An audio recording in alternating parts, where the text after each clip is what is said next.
we're gonna start sketching our ideas for robot art bikes. And we're decorating our bike with sparkly things and cardboard. Today we're working with Jay, also known as the Pastry Queen. This is Cinnamon Rolls. I call it Cinnamon Rolls because it's on 2 wheels and... It rolls! Woo! Jay is an artist. And she knows her bikes.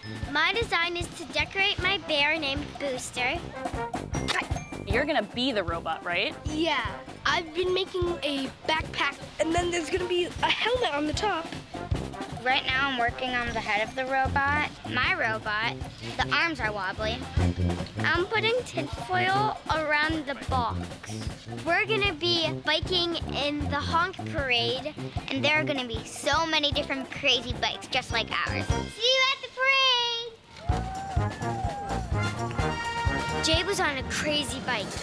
She was also leading us in a circle. At first, I didn't really know that they were cheering at us.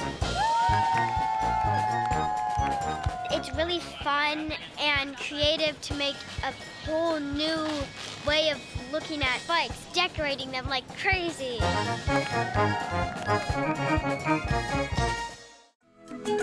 You can also watch full episodes and play Pinkalicious and Peterific games anytime on the PBS Kids video and games apps.